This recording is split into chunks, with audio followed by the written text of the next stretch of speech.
আমার আজকের recipe egg কিমা কারি। ডিমের একেবারে অন্য ধরনের খুবই টেস্টি রেসিপি এটা। রুটি পরোটা সব কিছু দিয়ে দুর্দান্ত লাগে খেতে, আর খুব ঝটপট কিন্তু এই রেসিপিটা বানিয়ে ফেলা যায়।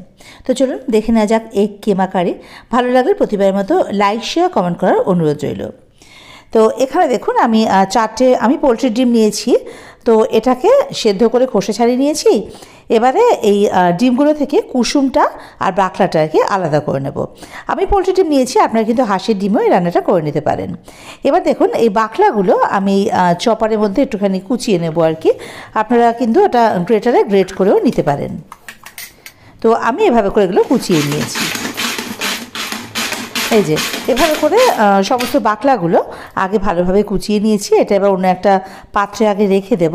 এই যে এবার রান্নাটা শুরু করা পালা। তার জন্য ওভেনে কড়াই বসিয়ে তাতে সর্ষের তেল দিয়ে দিলাম 4 টেবিল স্পুন। সর্ষের তেল দিয়ে এখন ধোয়া ওঠা গরম হয়ে যাবে, মানে সর্ষের তেলের কাঁচা গন্ধটা চলে যাবে, ফেনাগুলো কেটে যাবে। তখন ফ্লেমটাকে লোতে করে দিয়ে দেবো রসুন কুচি। আমি এখানে 1 টেবিল স্পুন মানে ওই 6টা বড় কোয়া রসুন কুচিয়ে নিয়েছি। আর দিলাম আদা কুচি 1 টেবিল স্পুন। এবারে এগুলো একটু ভাজা ভাজা করে নেব, জাস্ট কয়েক সেকেন্ড। এটা একটু ভাজা ভাজা হয়ে গেলে এখানে পেঁয়াজ কুচি দেব। আমি এখানে 2টো মাঝারি সাইজের পেঁয়াজ বেশ মিহি করে কুচিয়ে নিয়েছি, মানে আমি চপারে চপ করে নিয়েছি পেঁয়াজটা আর কি। তো এর মধ্যে এবার একটুখানি ভালোভাবে মিশিয়ে নিয়ে ওতে চিনি দিয়ে দেবো। এখানে আমি মোটামুটি ওই 1 টেবিল স্পুন মতো চিনি দেবো। চিনিটা এই পেঁয়াজ ভাজার সময় দিলে হবে কি, এর কালারটা কিন্তু ভীষণ সুন্দর আসবে। এবার কাঁচা লঙ্কা কুচি, আমি যথারীতি একটাই কাঁচা লঙ্কা কুচিয়ে দিয়েছি। আপনার ঝাল যেরকম খান কম বেশি সেই অনুযায়ী কাঁচা লঙ্কা বাড়িয়ে বা কমিয়ে নেবেন। এবার পেঁয়াজটা দেখুন বেশ ভাজা ভাজা করে নিয়েছি। ফ্লেমটা হাইতে করে দিয়ে তারপর এবারে এর মধ্যে দিয়ে দেবো টমেটো কুচি। টমেটো আমি এখানে 2টো বেশ বড় টমেটোই নিয়েছি।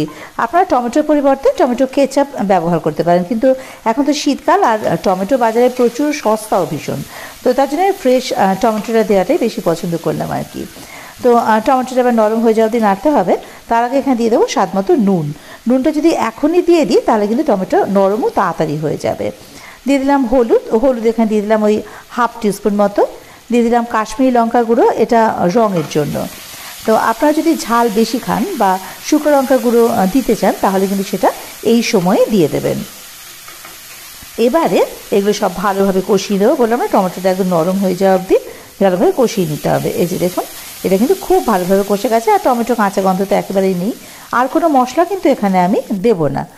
এবারে ডিমের যে সাদা অংশটা গ্রেট করা বা কুচানো যাই বলুন না কেন সেটা এর মধ্যে দিয়ে দেবো গোলমরিচ গুঁড়ো। গোলমরিচও তো একটু ঝাল হয় কিন্তু, যার জন্য আমি 1/2 টিস্পুন মতো দিয়েছি গোলমরিচের গুঁড়ো। আপনারা কিন্তু আপনাদের স্বাদ অনুযায়ী বাড়িয়ে কমিয়ে নেবেন। এবারে সব কিছু একসঙ্গে খুব ভালোভাবে বেশ কষিয়ে নিতে হবে বা ভাজা ভাজা করে নিতে হবে যতক্ষণ অবধি এটা তেল ছাড়ছে।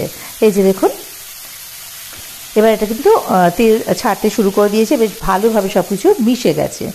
এবারে এর মধ্যে দিয়ে দেবো প্রয়োজন মতো জলটা দিয়ে দেবো, কারণ ডিমের এটা কিমা কারি করবো আমরা। এবারে মিশিয়ে দিয়ে এটা ঢাকা দিয়ে রেখে দেবো মোটামুটি ওই মিনিট 3 মিডিয়াম ফ্লেমে। ঢাকা দিয়ে রাখলে হবে কি, গ্রেভিটাও খুব সুন্দর হবে।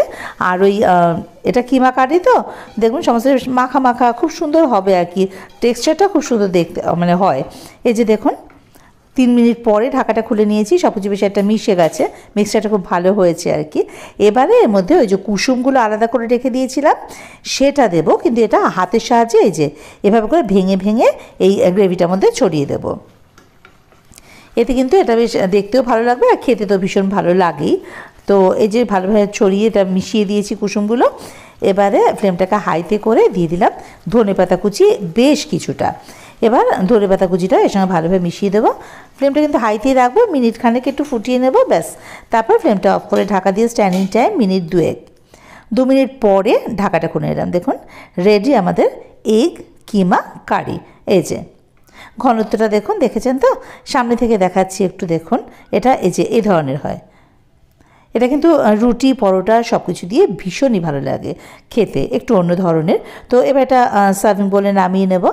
তো এই যে দেখুন আমরা যারা ডিম ভালোবাসি তারা তো নানান রকমভাবে ডিম রান্না করি, আর দুর্দান্ত লাগেও সেইগুলো খেতে।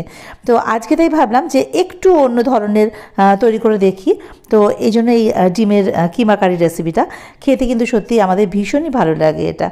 তো আপনারা বাড়িতে এই রেসিপিটা একবার তৈরি করে খেয়ে দেখুন, আর আপনাদের কেমন লাগলো আমাকে কিন্তু কমেন্ট বক্সে জানাতে ভুলবেন না। যদি ভালো লাগে রেসিপিটা অবশ্যই আমার চ্যানেলটা সাবস্ক্রাইব করে আমার পাশে থাকার অনুরোধ রইল, আর বেল আইকনটা ক্লিক করে দেবেন, তাতে করে আমি কোনো নতুন রান্না আপলোড করলে তার নোটিফিকেশানটা সবার আগে আপনাদের কাছে পৌঁছে যাবে। ভিডিওটা পুরোটা দেখার জন্য, আমার সাথে থাকার জন্য আপনাদের সবাইকে অসংখ্য ধন্যবাদ।